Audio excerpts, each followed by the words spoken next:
രാവിലെ തന്നെ ഈ വണ്ടിയെ പൊളിച്ചിട്ടതിന്റെ കാര്യം നിലവെട്ടിയ പോലെ ഇന്ന് രാവിലെ തന്നെ തൂക്കിൽ കൊണ്ടു കൊടുക്കണം. നില കൊണ്ടുപോയപ്പോൾ അവിടെ വലിയ തിരക്കൊന്നുമില്ല. നേരെ കൊടുത്തിട്ട് അവിടെ നിന്ന് ഇറങ്ങി വണ്ടിക്ക് പെട്രോൾ അടിക്കാൻ പോവുകയാണ്. കറക്റ്റ് പെട്രോൾ ആകുമ്പോൾ എത്തുമ്പോൾ തന്നെ വണ്ടി നിന്നിട്ടുണ്ട്. ആദ്യം തന്നെ എഞ്ചിൻ ഓയിൽ വീത്തുകയാണ്. പിന്നെ കുറച്ച് പെട്രോളും കൂടി ആകുമ്പോൾ സെറ്റ്. പെട്രോൾ അടച്ചിട്ട് നേരെ വീട്ടിലോട്ട് പോവുകയാണ്.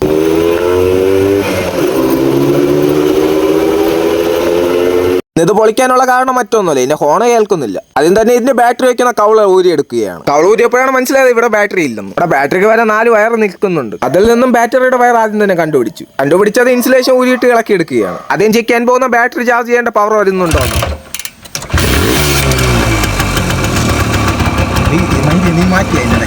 അറൗണ്ട് 5 വോൾട്ടേജിന് സമീപം കാണിക്കുന്നുണ്ട്. അതിൽ തന്നെ ഹോൺ അങ്ങ് വലിച്ചൂരിയിട്ട് 2 ടെർമിനലിലേക്ക് വയർ കണക്ട് ചെയ്യുകയാണ്. കണക്ട് ചെയ്തപ്പോൾ നോ റിയാക്ഷൻ, ചത്ത്. ഹോൺ സ്വിച്ച് തിരിക്കപ്പോഴും പവർ സപ്ലൈ ഒന്നും കിട്ടുന്നില്ല. എന്തായാലും ഊരിയതുപോലെ ഇൻസുലേഷൻ അടിച്ചു വെച്ച്, തുറന്നതുപോലെ തന്നെ അടച്ചും വെച്ച്, വണ്ടിയിൽ ഇരുന്ന ഹോൺ അങ്ങ് ഊരി വെച്ച് ഇതിനെ റെഡിയാക്കാൻ പറ്റുമോ നോക്കാം. ഇവിടെ ആയിട്ടായിരുന്നു ആ ഹോൺ ഇരുന്നത്. ഉച്ചയ്ക്ക് ശേഷം ഒരു നിലവിളി കേട്ടിട്ടാണ് ഞാൻ ചാനലിന്റെ കരയിലോട്ട് ഓടിയത്.